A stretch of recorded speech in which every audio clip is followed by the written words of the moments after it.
Hi, and welcome to ECE 37. I'm Dr. Laurie Daly, and this is Module 5 that we are videotaping today. As I said, the last two modules that I videotaped, I have students here helping me and encouraging me. So even though I'm talking to the camera, I do have a live audience, but they're not going to be on camera because they're camera shy. But thank you for being here. It's always easier to talk when you have people that you can engage with. At least for me it is.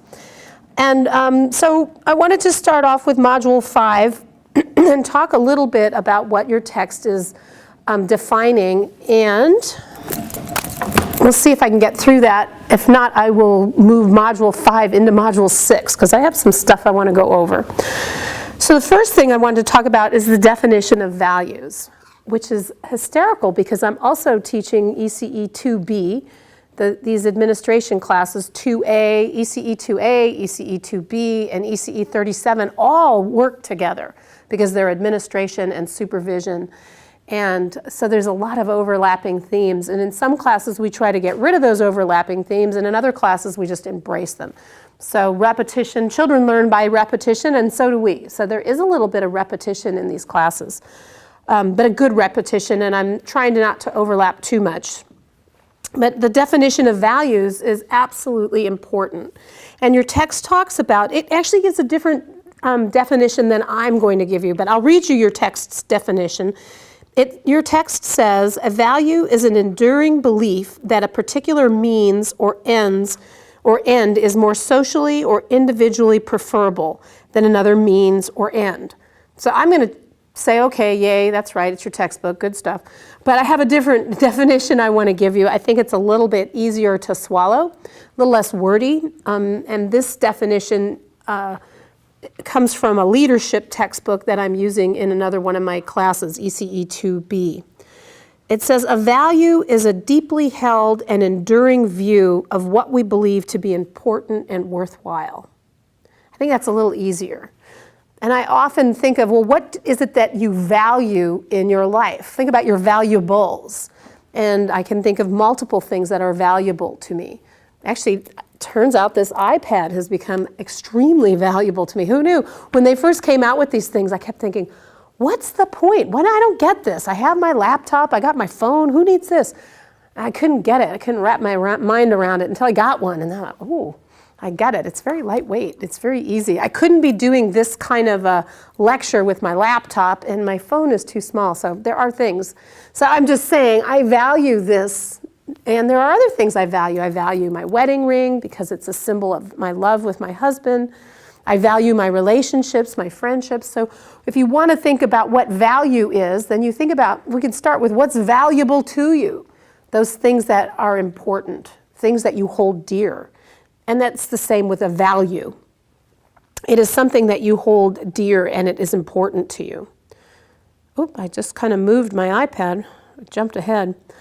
Our personal values shape our beliefs about what's important to pursue and how we treat others, how we choose to spend our time. So what you value is going to show up throughout your life. If you value friendship, you're going to spend time with your friends. If you value your college education, hint, hint, you're going to spend time on your homework and your assignments because it's important to you. If you value your job, which I hope you do, it's important that we value our jobs when we work with children. Otherwise, I will help you find another career. But if you value your job, you spend time preparing for it. You spend time thinking about it. Even when you're not in the environment, even when you're not at work, you think about it. So a belief is our personal conviction that certain things are true and that certain statements are facts. So values and beliefs go hand in hand. Our values shape our beliefs. And it's important to take a look at this because it's going to define who we are and where we go. It's going to define our leadership style. It's going to define how we interact with people. And so it's extremely important to stop and think, what is it that I value? What matters to me? Values are hidden motivators that make one choose a certain type of action or a certain set of actions. So there's sometimes hidden motivators. If you don't stop and think about what I value, and what are my values, then your behavior is going to be, it might seem random.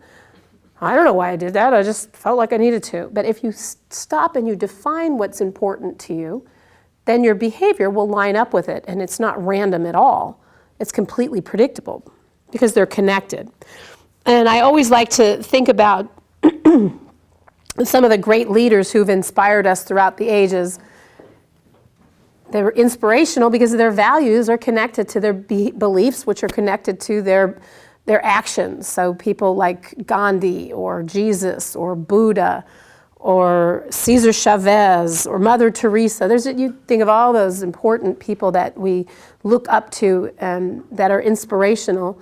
Their values are at the core of who they were, and that impacted how they behaved and what their actions were. So you want to stop and think about that. So the other point of looking at your values is because at the heart of all conflict, I have to say all. At first I thought, well, no, your text says all. Well, maybe most. I thought, no, your text is right. All conflict is at the base of it is a difference in our values. Let me repeat this in a different way. The differences in values are at the base of all conflict.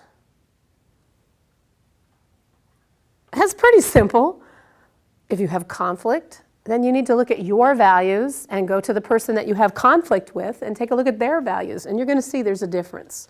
And it can butt up against each other. Good to know as a supervisor, especially when you have multiple people that you're supervising, because not everybody agrees with each other's values and you're going to have conflict. Conflict is just part of life. We all like to, we're peacemakers for the most part in early childhood ed. We like to help children and we want to make the world a better place. We have lofty goals of peace and love and harmony. And the reality of it is, most of what we spend our day doing with children is resolving their conflicts. Bobby wants his red truck back. You need to use your words. Okay, you can wait, and when Bobby's done with the red truck, we'll make it turn for you. We'll wait 5 minutes, and right? That's what we do. It's conflict all day long. Gentle hands, gentle words. So as an administrator, it's not that different from what you do as teachers. Maybe not use your words. That could be condescending, and it could offend a teacher if you said that to them. Use your words, Miss Jody. Miss Jody might not like that if she's one of the teachers.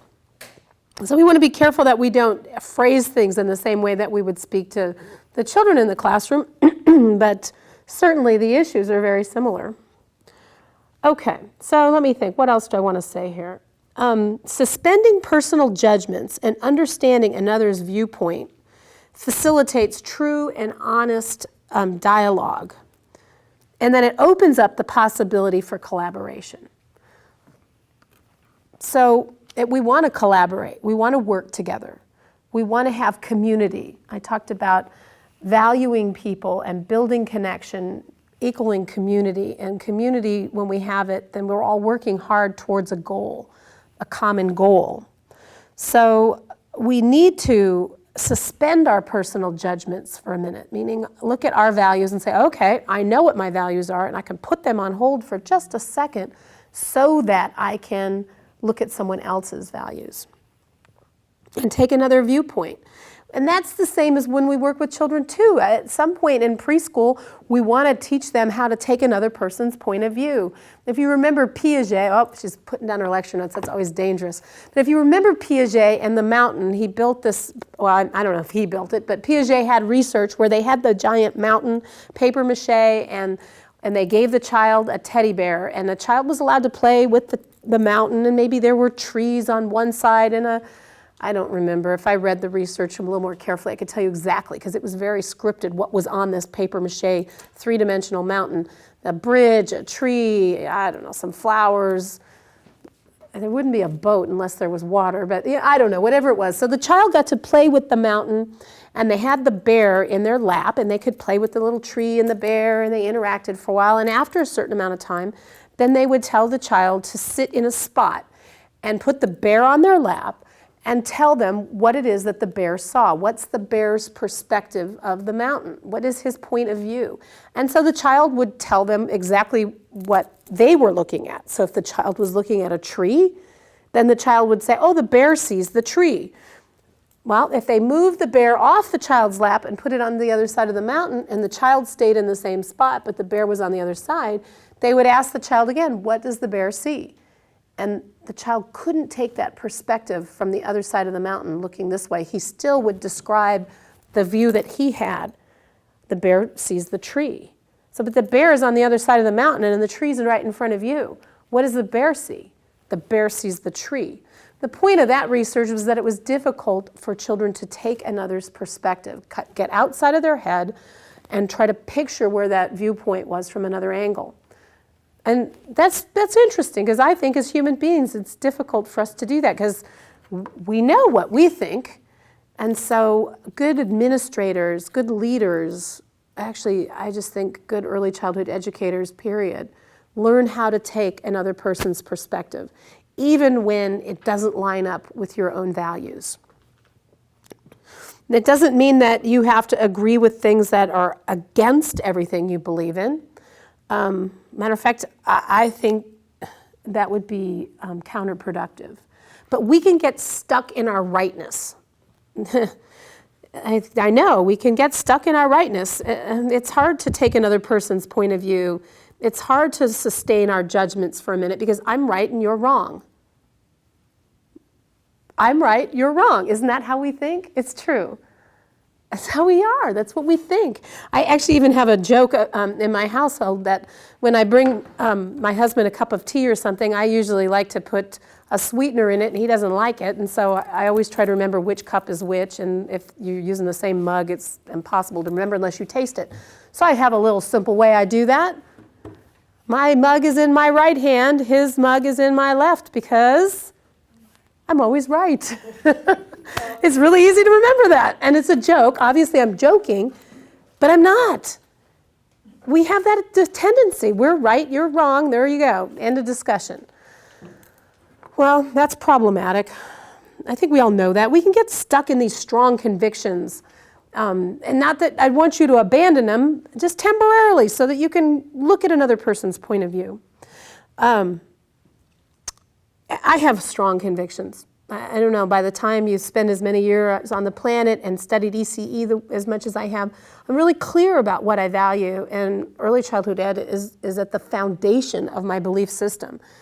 I strongly believe in what I'm doing. So I have strong convictions, and that means my values and my beliefs are pretty strong too. That can come up in positive and negative. So your values, your text indicates that values are they say they may affect your decision making. I'm going to say they do. I suppose it's possible to not be affected by your values when you make a decision, but you at least have to think about not letting them affect you when you make the decision. So it does affect you. You can't pull yourself out of that. It'll affect your conflict resolution situations. It'll affect your individual motivation. What motivates you? It'll affect your interactions, personal interactions between people or groups. That's why when we connect with people who have similar values, it's really easy to get along. And so we often hang out with or become friends with people with similar values. It's easier.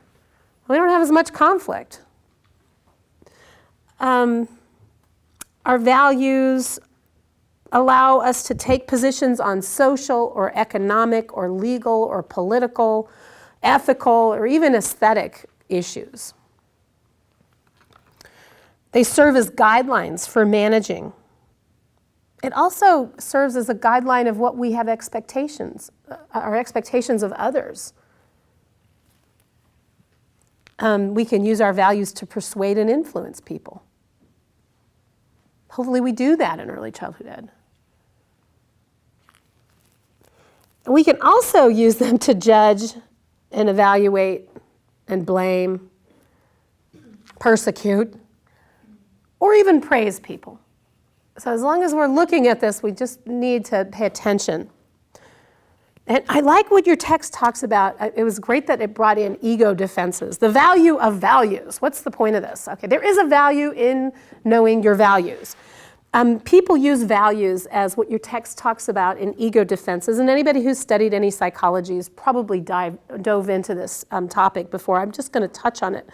But ego defenses, this is how we defend ourselves. So ego, meaning self, defenses, how we defend ourself, and it's not that complicated, and our behavior and our positions and our needs and our feelings and our actions. It's what we use to defend ourselves. It's how we present ourselves in social context. Context. In other words, values allow the individual to rationalize. It gives us the ability to explain ourselves and our actions that are sometimes even unacceptable to others. So I have a story about, I'm going to change the name, this is years ago. I was at a preschool and I was the director, and it was a pretty good sized school. 50 children enrolled, not a huge school, but good enough. It was big enough that kept me busy, let's put it that way. And I had hired somebody as the 2-year-old, and she worked for the 2-year-old toddler program in the morning and then worked in the preschool after school in the afternoon. So we had multiple ages running in this program. And so I hired her, and just like every hire, I needed to make sure that she connected. We had a little bit of a probation period to make sure everybody was working well, and she seemed to be great. She was really tidy. I just love tidy. That could blind me though. See, now if I look at my value, how much I value on tidiness, it could make me overlook some other issues that were there, which it did, but not for long, because this one got in my face. So, but I went through the regular, not only evaluation, but the process where we get everybody acclimated to the system. Here's our rules, this is how we treat the children, this is what we do, this is what is expected, here's your job performance review, and here is your expectations, everything you need to know is on here. And so I thought I had done my job. I told her, what we expected in terms of how we interact with the children, developmentally appropriate practice, blah, blah, blah. Anybody who's had ECE classes knows the lingo. So I thought I did my job. And I find out from a parent that when the children were on a field trip that I was not on, mind you. I wasn't on this field trip. It was in the afternoon. My head teacher was there. And I heard from the parent first, and then I heard from the head teacher second, and I thought, I'm going to be getting phone calls. But I heard that while they were on a field trip, that the aide that I had hired, who had her child with her, spanked her child in public. Spanked. We don't spank. Now, that's just the reality. Licensing, we cannot strike the children. We don't do it. I don't want to get involved in that, but truthfully, you do not spank children. Do not touch them in a way that is harmful or is going to cause bodily injury. Can we all just go, duh? I mean, don't we know this? I mean, it was in the performance stuff. I was really clear about this. This is how we handle conflict. And anyway, so the parent was just unglued because they know we have this strong policy that we don't hurt children, we don't hit them. So of course I get a call from her, I get a call from my other teacher, I call the aide that I had hired, and said to her, gee, I've been getting phone calls. What's going on? I'm trying to find out, get a little bit of what happened. And she said, well, it was my son. I said, but you're on the clock. You're on a field trip. This is a company field trip. Anybody in the field wouldn't know that that was your child anyway. You can't hit the children. You can't do it. And she was absolutely adamant about the fact that it's my child. And if I want to discipline my child, you don't have the right to tell me what I can and can't do. I said, well, actually, I do. I do have the right because I hired you and I'm going to fire you if you don't stop that. You're on probation as of right now, and you need to make sure that you call these parents and explain that you didn't understand that the policy was for all children, including your own, and that meant that we deal with conflict in a different way. Now, I'm going to put the pause button on this before I get back to the moral of this. Parents will sometimes spank their children. I try to give them options besides spanking. because I firmly believe that there are other ways to handle discipline and guidance. I really do see that. And on the other hand, I know better than to judge parents. I have my own story with my niece when I was raising her that Miss never spanked the children. Oh, I spanked my niece at one point, and I was devastated. Oh my gosh, I teach on this. Miss Dr. Laurie, good God, she's spanking her niece, but I had it that day. So I know that parenting is tough. I had it, and it came out of my mouth. It was like, you either do this or I'm gonna spank you. And the minute I said it, I thought, uh-oh, that makes me, I'm on the, and then she did it, and then I was really mad. I lost it, and I just, that's it. You're getting a spanking. But it didn't feel good at the end, to be honest with you. But I tell you that story because I want to acknowledge that it's difficult when you're home with children. It is a different scenario than it is for us when we're in the classroom. And so the very thing that I swore I would never do, I don't ever spank children, is the very thing that my niece, who I raised for many years, plugged me into, as wild and crazy as that was that I did. And to this day, I apologize to her. I'm sorry I lost it with you. And it's not like I beat her with a spoon or anything like that, but just even spanking to me was against my values as working with children. But I can tell you that they have a way of pushing your buttons like nobody else on the planet. I would never spank anybody else's child, but my own, there you go. What are you going to do? So I say that to tell you that I'm not judging parents. Here I'm going to take a different perspective. If that's their mindset, they do need to know that we prefer they not do that and that there are other methods and that I want to help teach them other ways to do that. Because I don't think that in the long run it's helpful to teach a child not to be violent by instilling violence. I don't know. That's inflicting violence. It doesn't make sense to me. And anyway, I'm not going to judge. So back to this aide that I hired, she couldn't get past this story. I mean, this idea that she wasn't allowed to spank her child. And she said, well, it made it okay for her. That was her ego defense. Because I think it was absolutely unacceptable. There's no way around it. But she held on to, but my values are, I believe that spanking your own child is okay. And I said, well, we're going to have to agree to disagree. And I'm going to give you 24 hours before you may not come back until you have agreed to, we wrote up something real fast, that you would not inflict corporal punishment on any child, including your own, and that you needed to realize that this was a serious rule and it was against licensing regs and that it would not be tolerated. And ultimately, she didn't even take the 24 hours. She just said, I'm not going to do it. I'm done. I said, okay, well, I will have, HR cut you a check and thank you, and I'm sorry, and are you pulling your child out of, are you unenrolling your child too? I knew the answer to that. Of course she was. She yanked her child and was gone.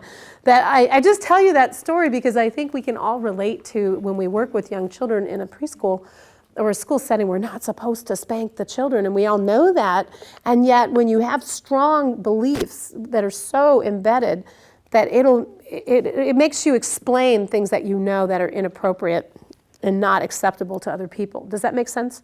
I thought it was a good example of ego defense. We all do it subtly. That just happened to be a kind of a big story. It wasn't so subtle, but we do that all the time subtly. By the way, John, I forgot to look at the clock before we started videotaping. Do you have a total running time at all? 23:49. Good job, thank you. And now that I'm looking at my cameraman and speaking to him, I will just say thank you, John Jensen, for doing camera work for ECE 37. We really appreciate you. You can't see him, but he's waving back. Well, you can see him, but the people behind on the internet class can't. All right, now let's see. I want to talk about the personal interests, attitudes, and values model. They called it the PIAV. Let me get my initials right. Personal, interest, I, attitudes, A, values model. And this is based, it's Bonstetter. It was derived in 1997, but it's based on Spranger, the work of Spranger from the 1800s and into the 1900s. He's a theorist that was pretty well known. They came up with 6 types of attitudes and how to assess them. So it's kind of an assessment tool that helps you learn. Instruments is what we call that in psychology. And for a medical doctor, they have instruments that they use, like scalpels, that'd be a surgeon, or stethoscopes. What else do the doctors use? I'm not that type of doctor. Tongue depressor. What are they? The little mallet they hit your knee. I haven't been to the doctor in a long time. I guess it's time for a checkup. I don't even remember. What do they do? Surgical gloves. They're giving me all the cues here. They have instruments that they use, and sutures for the surgeons, but we have instruments in psychology as well.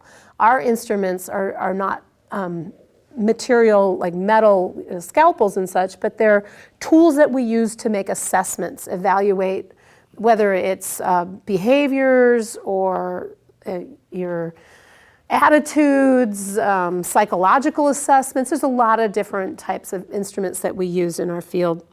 Psychometric instruments is what they call them. And this is just one of them. Let's see, I jumped ahead again. I think every time I turn my iPad, it moves. Oh, I see what happens. Okay, I should lock it down. All right, so this particular instrument breaks it down into 6 categories. And the idea is that everybody has 2 strong values. So if out of the 6, you will find 2 that line up more closely with you, that you say, oh yeah, that's kind of like who I am, and that affects all the other 4. So that you might find yourself in all of them to a certain degree, but that you have 2 of these areas that'll be the strongest. So I'm just going to quickly go through them. The first one in the book is the theoretical attitude, and I laughed because this is completely me. I am so theoretical. I can't even pretend. It is what it is. So it's not good or bad. It just is. How's that? And they break it down into 3 aspects: the goal, the passion, and the characteristic. And I'm going to do that for all 6 of these values. The first one, theoretical. The goal is to discover truth and knowledge. The passion behind it is solving problems, and the intellectual process, the pursuit of knowledge. I just love that. I love to solve problems. I love to learn. That's what we do in school. I mean, there's a lot of time is spent on that. The truth and knowledge, I just get excited all about that. And then the characteristic behind it is being objective, and that all values can be explained rationally. I love rational thinking. I'm so linear. I just love rationality. For the rational ones out there. So I had to laugh when I looked at this and thought, gee, I wonder why I make my students study so much theory. That's a theoretical model. Maybe that's because that's where I'm at. However, I have to also tell you that most academic institutions are based on theory. So theoretical attitude is very important in academia. The next one is the utilitarian attitude. And the goal is to search for what's useful. What do we utilize? That's what utilitarian, what's utilized. And so what's useful? I have to say, I like that too. Just love form follows function. Have you ever heard that? That was a Frank Lloyd Wright statement that he wouldn't design a building without the function being somewhat the foundation. And so the aesthetics are important, but he felt like the form, the function of it had to be first. Although I have to tell you, some of his houses don't seem that way. I grew up with a friend who had a Frank Lloyd Wright house, and there were staircases leading to nowhere. So much for that theory. If you see any of his work, it's a little out there.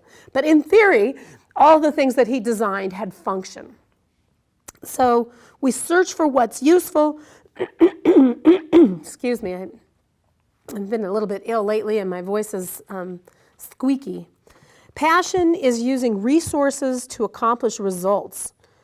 It's all about getting results, a return on your investment, the bottom line, get the most bang for the buck, so to speak. And the characteristics are being practical, practicality, the ability to maximize your resources, being efficient. I love efficiency. I have to say, sorry, I just hit my microphone. That is, to me, a beautiful thing when something's done efficiently. So I caught myself in these first 2. Oh, well, what are you going to do? Maybe you're finding yourself in some of these other ones, though. The next one is the aesthetic attitude. And honestly, this is what I'd like to think I am, but truthfully, it's not. Maybe we can change ourselves. I don't know, but the goal is self-actualization. That makes me think of Maslow and his hierarchy. And what I mean by self-actualization is self-fulfillment, being able to reach your potential. And the passion behind this is appreciation, enjoyment, harmony, beauty. Aesthetics means to be pleasing. Aesthetically is something beautiful to look at, that it feels pleasing and beautiful, that there's harmony and enjoyment. The characteristics are creative expression. So you creative types out there, this might line up with what you think, your attitudes. Your ability to notice uniqueness of experience that others may miss. That's a lovely, I would like to think I'm that way, but I'm not. What are you going to do? You are who you are, right? The next one, this will be the fourth one, social attitude. The goal is to bring peace to the world. I had to just laugh. I'm in the wrong profession because professors, for the most part, we're not bringing peace to the world at all. We're making your life miserable, aren't we? That's what we get paid to do. Sorry about that. It's true, though. I'm not bringing peace. I'm pushing you out of your comfort zone. That's what my job is, to make you uncomfortable. Push you down a narrow path and you go, oh, I don't think I want to go down there. Or push you out into such a wide path, you get overwhelmed by it. So we're always pushing you. That's what I get paid to do. I bring conflict, actually. That's the other thing. I purposely bring conflict because I want you to grapple with it and then find out what works for you and what doesn't. So the passion behind the social attitude is finding opportunities to develop potential in others. I love that. That's awesome. And I do try to do that. I try to find your potential and then help you develop it. But I can honestly say that the second part of that is the characteristics are being selflessness and generating no expectation of return, creating a better society. I like the idea of creating a better society, but the idea of no expectation of return, that's not what your professors are doing either. I have high expectations for you. That's what I do. I set the bar really high, and then I expect you to hit it. And sometimes you grumble. I understand. You're not happy about it. You're writing papers and doing quizzes every week and discussions, and that's the last thing I want to do. And then you get graded. So much for no expectation in return. I have high expectations of you. I'm clearly not a social person. The social attitude is not my model. The next one is the individualistic attitude, where the goal is to assert oneself and have personal cause victories. I know some people who, they're really assertive in their own ideas and they're always working their own cause, which can be a negative thing, but it also can be a positive thing depending on what the cause is. You know anybody who has their own agenda? Sometimes the agendas are good, but sometimes you think, I'm not going to line up with that. Again, that goes back to your values. Are your values similar? Their passion is to lead others in carrying out strategic campaigns. So people who are persuasive are usually trying to get people to do something. And that could be good or negative. All of this could be good or negative. I mean, it just depends. There's positive and negative on either side. And the characteristics are attaining and using power to advance position, wanting to lead and direct relationships. I can honestly say that's not me. I much prefer not to have to lead and direct people and relationships and advance that way. I'm happy to just status quo, do what I'm doing and enjoy it. I'm not all about getting it to the next ladder. So I could look at that and go, nah, that's not me. If it is you, don't be offended. It's good. We need people who are ready to climb up those ladders and reach the next goal and lead people into new territories. Then the last one is traditional attitude. The goal is to search and find the highest value in life. The passion is the pursuit of the divine, a worthy cause, understanding the totality of life, and pursuing the highest meaning in life. There's almost a spiritual connotation to that, isn't there? And the characteristics are living according to predetermined systems. So that one doesn't work for me at all. I'm a little bit rebellious in my thinking, in that I'm always trying to buck against the system, just a little bit. My thing I say is, well, there's the letter of the law and the spirit of the law. That's how I kind of make it okay. Oh, wait a minute, there's my ego defenses coming up there, right? Busted with my own ego defenses. And then the characteristics, I already said they're according to predetermined systems, and then decisions made from principles that are held. I think in academia, we're always examining those principles and questioning them. They're looking for the new theory to come out that will possibly knock the old theory off the blocks. And it's not always easy when you really believe in a certain theory when someone else comes along and disproves it, but it's part of what we do in academia. And I'm going to quickly mention the Carl Jung's 4-quadrant model, and we'll call it a day for Module 5. I was surprised, I have to tell you, that your text had this DISC personality system mentioned in it. I happen to know the DISC. Matter of fact, I have one right here that I had taken. I have a friend who does this and gave me the DISC personality system quiz. And it's an interesting thing.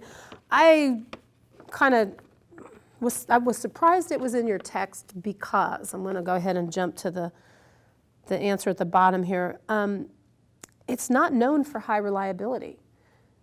So even though Carl Jung is the person who originally defined this, if you go to the Burroughs Institute, which is a place where I go and I check psychometric instruments for reliability and validity, what it is it's a mental measurement test of reviews. So if you go to Burroughs, and I will put a link on this module, I have under course tools, there's like a little globe, and I can put web links there. I'm going to make a link to this Burroughs Institute for you. I had to pay for the psychometric evaluation, but I still want you to know what Burroughs is about. It's a good tool for you to know about, because they have pretty much every psychometric instrument out there that's of any value, they have evaluated, and they go over the validity and the reliability and the standardization, and they go over it very carefully, which is important. And as undergraduate, it's not so important to you now.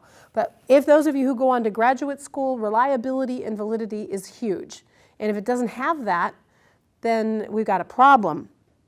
So according to the Burroughs Institute, that's B-U-R-O-S Institute, again, I'll give you a link for that. Mental measurements and reviews, that's what they do. They look at all the tests and review assessment tools, and they review them. They came out with the DISC, and they say, quote, a user of the DISC, that's this instrument your textbook's talking about, should be cautious. The reliability data for this appears to be moderate at best. The test suffers from questionable reliability and unknown validity. The measure is also remiss in its lack of reliability and validity for diverse ethical, racial populations. So let me just tell you that out of the, oh golly, I want to say 800 people that they did the testing on, 80%, I could be wrong about 800, I'd have to double check again, but of the people they did the testing for reliability and validity on, 80% of them were Caucasian males that were working. And so at best what we can say is it's possibly reliable for Caucasian males that work. Do you understand what I mean? Okay, so standardization means that we can say that this is a large group, and we can, let's see, how do I want to word this? That we can pretty much guess that it's going to talk about a bigger group. But if we're looking only at Caucasian males, then we can't say that it's going to be Hispanic females who are stay-at-home mothers, or you understand what I mean, right? So we can't overarching apply this I'm concerned, and so I was really surprised that that was in the textbook, so I had to tell you that. But it's an interesting test, and I took it, and it came out that according to their, let's see, yeah, I was kind of, it said I was not clean in any one category, which was interesting.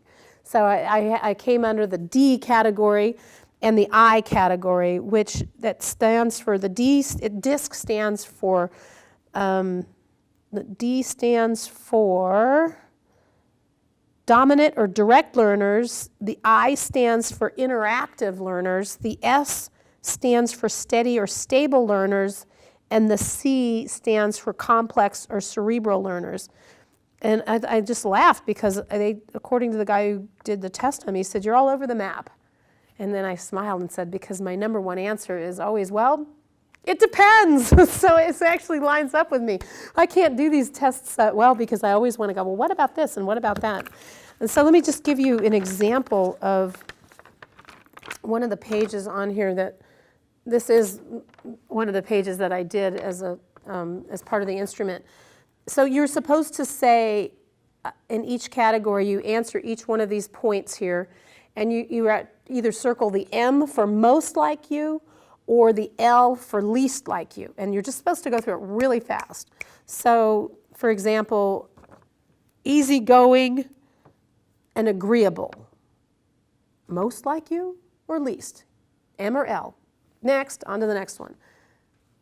It depends. It totally depends for me. Trusting and believing in others, that's most like me. I tend to do that. Adventurous risk taker, I don't know. It depends. So you can see where I'm stuck on these answers. Like, well, at school I can, at home, well, what about, so I don't do so well on these quizzes. But I do want to point out that it's kind of a fun thing to do, and it can give you some insight if you just use it as a test to give you some insight to how you get along, and don't bet the house on it. It'll be okay, and it's fun, because we do have tendencies to be certain ways. And the point of this is that you would use an instrument to help you as the administrator find out learning styles or personality styles or ways of interacting that all of the employees have, so that you could say, oh, this person tends to maybe have difficulties trusting other people. Well, that's a big piece of information, and maybe it's because of what happened in their childhood, or maybe a divorce they went through, or maybe a past employer that they had that was quite horrible, or we all come with a story. Everybody has a story. So if you know that about this person, then it might make it a little easier when you put them against somebody who's completely trusting, and those values don't line up so well. It might cause for conflict. Because remember, I started off this lecture by saying at the heart of conflict is our values not lining up and not being identical. So anyway, I'm done with Module 5. Thank you for watching, and have a good week.